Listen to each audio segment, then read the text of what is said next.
Eagles! Oh. Oh! Oh! Oh.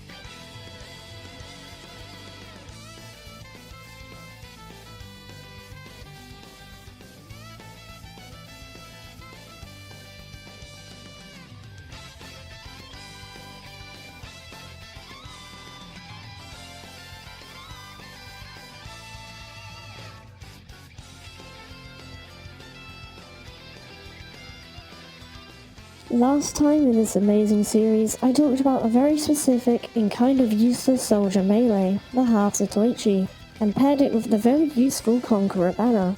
This setup transformed Soldier into this fast, aggressive melee powerhouse, who could close the gap quickly thanks to the speed boost, and sustain himself through fights thanks to the healing on kill. This was a way to play Soldier like no one has before, a Soldier Knight. But that setup was not for everyone. It took a different kind of approach to the Soldier playstyle, but that is exactly what made it so fun, and it showed what happens when you stop playing Soldier like everyone else and start thinking outside of the box. So now that we've broken the mold once, what is the next step? How do you take that madness and push it even further without losing what made it work? Well, stick around because we're diving back into the chaos with a new twist on Soldier Knight. Scout. We got him, we got him! I am heavy weapons guy. Thanks anyway. You are all weak! Attack! Nope.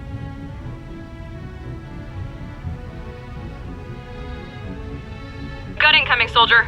Get to work. One of the biggest problems with the Soldier Knight setup is what happens when your banner runs out. One moment you're sprinting around as the second fastest class in the game, cutting through enemies with your melee, and the next you suddenly drop down to being the second slowest, and that speed cliff leaves you completely exposed. The conscious charge only lasts for 10 seconds, and factoring the time it takes to actually close the gap with your enemies, you only really have a few precious seconds to swing that giant sword into your enemies before your speed boost evaporates and you're left vulnerable. And if you miss your mark, you don't get any kills, or if you switch weapons and then back to the sword, well now you're stuck holding your melee weapon and are physically unable to switch back to your rocket launcher without taking a brutal 50 damage penalty. And that risk makes every charge sort of a gamble. So while the Soldier Knight was an exhilarating dive into a melee playstyle, it demanded perfect timing. And plus, stabbing people down with a sword 65 damage at a time took maybe a bit too long for you to properly make use of the banner's charge.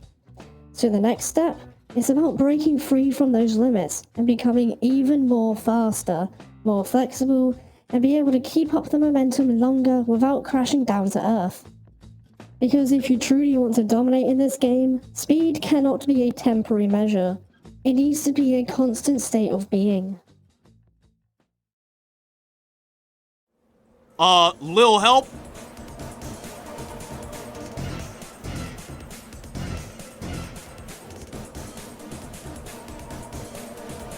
You are all bleeders!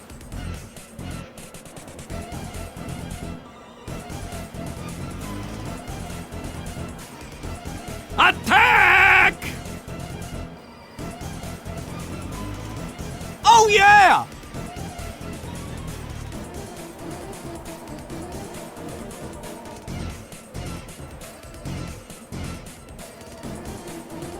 Attaboy! Hey! Demo! Move it, lads!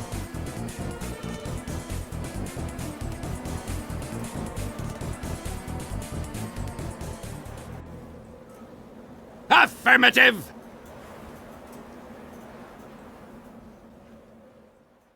What made Soldier Knight work was the burst of movement speed from the Conqueror, that brief window where Soldier could actually close the distance and make melee combat viable. But there is another weapon that grants Soldier a sustained form of movement speed, one that grows stronger the lower your health gets, and that weapon is the escape plan, and that is what we will be using today. Like I said, its speed boost scales based on your current health. With any overheal and down to 161 HP, you will get no movement speed bonus from this weapon. At 160 to 121, you will have a 10% movement speed increase, which makes you slightly slower than the Demo Man. 120 to 81, you will be slightly faster than him. At 80 HP down to 41, you will be moving at the same speed as the Conqueror's buff. And at 40 down to 1 HP, you will be moving nearly as quickly as the Scout does. The big difference here is that, unlike the Conqueror's speed boost, which only lasts for a limited time, the escape plan is permanent, so long as you're holding the weapon. That means there is no ticking clock forcing you to make a quick push before your speed boost runs out. You get to keep that speed advantage for as long or as short as you want, allowing you to stay aggressive or run away when you need to. Now you might be thinking, wait, doesn't that mean to get the fastest speed you need to be at super low health, which sounds really dangerous? And yeah, on paper that does sound risky, but here's the twist. The faster you go, the easier it is to dodge enemy attacks, and when you're moving at near scout speed, even the most focused enemies can have a hard time hitting shots on you.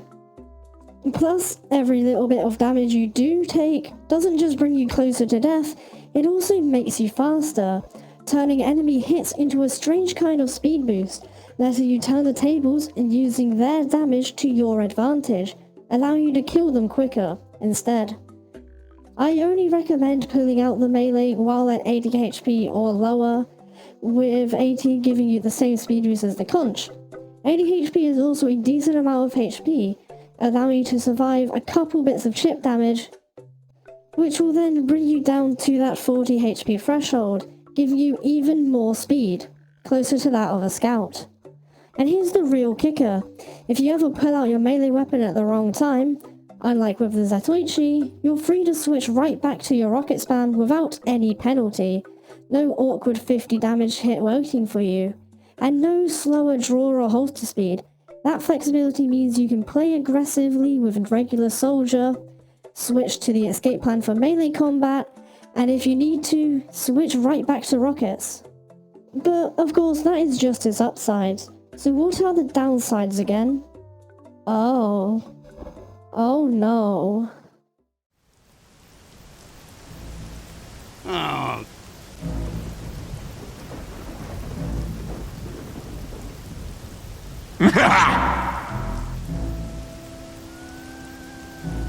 Come here, Sally. Fool!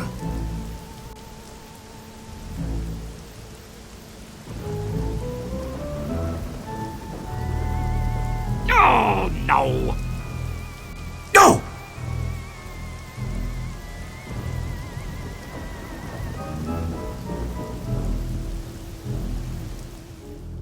Being marked for death is a really powerful downside. Taking 35% more damage, especially when you're already at low HP, makes you incredibly vulnerable. It becomes very easy for you to be one-shotted. So while the escape plan by itself can actually be a solid choice for pick kills, where they are not aware of you and you're at low HP, you can pull out your melee, rush them down, and take them out and possibly one-shot them, since it also has random crits, which is another advantage it has over the Zatoichi, which sometimes can struggle to get kills 65 damage at a time. But despite this, how do you use it to rush into an entire team? Taking them down one enemy by surprise is fine, but being marked for death makes killing anyone who are aware of you a real chore. Since the Conqueror banner won't be very useful here, while the speed boosts do actually stack, the health regen and the health on hit might actually make you lose out on some kills by gaining HP, and therefore losing speed. Plus, 22 HP on hit is not going to save you from taking 35% more damage. So this means that your secondary slot is open again, and one secondary stands out to me. The battalion's backup. Its passive 20 extra HP might seem counterintuitive for this kind of playstyle, but it's actually great since most weapons deal 100-ish damage. It allows you to survive 2 shots and then be left at very low HP, meaning you are now very quick with the escape plan. But the real power comes in from the charge. While active, it gives you 10 seconds of a 35% damage reduction, and most importantly, immunity to critical hits, including mini crits. What this does is it completely removes the downside from the escape plan, and even reverses it, making you take 35% less damage for its entire duration, and basically no longer making you marked for death. This pairing actually allows you, while the charge is active, to play hyper aggressive and take enemies down on front. Taking a few hits on your approach now isn't the end of your run. You can tank through damage, shrug off those mini crits which would have instantly deleted you a second ago, and slice through the enemies with the speed and surprise of a freight train. You can drop in, pop the banner, and start swinging and become an unstoppable force. Fool! A successful fool!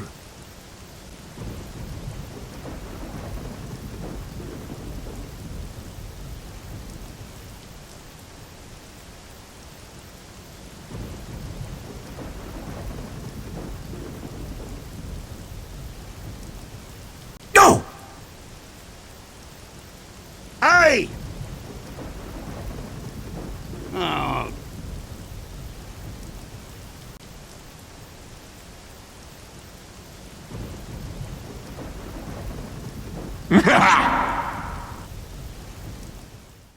So, does this pairing actually work? Well, I wouldn't be talking about it if it didn't, would I? Just like the original Soldier Knight loadout, this combo delivers. If you play right, you can rack up insane chain kills, sprinting from body to body like an unstoppable tank moving at breakneck speeds, all while hanging by a thread of low HP. But honestly, we don't really care if it works perfectly. Almost anything works in this game if you know what you're doing. Even objectively terrible weapons can find some use in skilled hands. The real question is there any reason to do this over playing regular Soldier? Or even over the regular Zatoichi Soldier Knight? Let's tackle Soldier Knight first. Unlike the Zatoichi, the escape plan doesn't give you any on-kill bonus. The half Zatoichi Soldier Knight shines because it's something that not even stock Soldier can do. A massive 100 health heal on kill which can push you into overheal and keep you in the fight for longer. So what does the escape plan give you instead? More opportunities to use it. Because the speed boost is tied to the melee weapon and not to the charge of the banner, you can use the speed boost for short bursts, long bursts, anytime you need it, not just for combat. Unlike the Zatoichi, which is only useful for combat, the escape plan is a lot more dynamic and is useful for a regular Soldier playstyle as well, allowing you to switch between them more on the fly. So simply put, over the Zatoichi, the escape plan gives you a lot more opportunities to actually use it, although it may be slightly less effective. Compared to playing actual Soldier though, it's a bit more difficult. One of the issues with Soldier is the tiny ammo pool, only 4 rockets if you're using stock, and you need those both for damage and rocket jumps, and it's not uncommon to find yourself reloading in the middle of a fight against multiple enemies, especially if you're using a banner. But do you know what doesn't have a clip? A melee weapon. The escape plan lets you swinging, and keep swinging, and keep swinging without needing to worry about ammo. And another important thing is the lack of self-damage, and the 195 damage crits, which means that if you really cannot commit to close quarters combat without fear of rockets blowing you up, you can use the escape plan and finish off enemies that way. You don't even need the banner's buff in order to remove the mark for death downside if you quickly pull out the escape plan, run towards enemies at high speed, hit them once, and then switch back quickly. So in both cases, yes, this loadout can work. Sometimes not perfectly, but it sure is fun, and I reckon you should give it a go.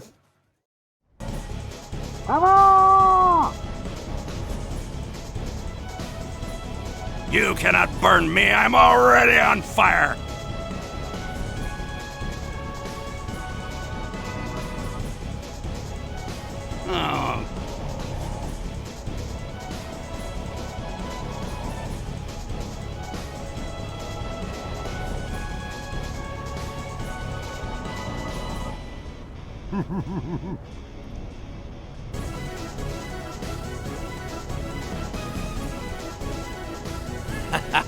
No! No! Ah! No! Haido! When it comes to which rocket launcher to pair with this loadout, the obvious choice might seem like the stock rocket launcher. It's the most consistent option with a balanced clip size and reliable damage. You don't need to worry about any weird gimmicks or downsides, making it a safe pick to complement your melee and keep pressure on enemies. But in my opinion, the black box is another strong contender. Since you'll be running the escape plan and likely spending a lot of time on low HP for that sweet speed boost, the black box's healing on hit becomes a huge asset. After switching back for your melee, you can regain health simply by landing rockets, which helps you stay in the fight longer and recover after a risky engagement. The direct hit is a high risk, high reward option, as usual. Its higher damage lets you build pressure and enemies and build your charge up quicker, but obviously it requires more skill. Just treat it like stock but with more skill and more effectiveness. The Liberty Launcher and the Airstrike both offer bigger clip sizes and more spam potential, which sounds good for charging your banners, or just throwing out damage in general, but their lower damage per rocket means it takes longer for you to actually get the charge built up. They can be solid options though. And the rocket jumper? No. So at the end of the day, any rocket launcher can work fine so long as you play around its strengths. The black box is my personal favourite for this loadout, because if I am playing Soldier Knight with this loadout, I like to chain together rockets and melee hits. So the black box's healing on hit allows me to be even tankier along with the battalion's charge. But of course, pick whichever one you like most. Now some things to finish out on, that other downside I haven't mentioned yet. 90% less healing is only when the weapon is being held, so this is mainly a nothing stat, since you're unlikely to find a medic who is willing to heal you and when you run into the enemy team with your melee weapon out. Although, if this does ever happen, I would argue that this is actually an upside, since if for some ungodly reason a medic decides to uber you while doing this, you are able to run at high speed while invulnerable, without healing too much causing you to lose out on your speed boost. Oh yeah, and you can use it like a normal person and use the escape plan to escape the health packs easier, which the battalion's backup gives you slightly more HP from, so that pairs nicely too. But at the end of the day, I encourage you to try it out. It might not be the most effective way of getting kills, but it sure can be fun if it works out nicely.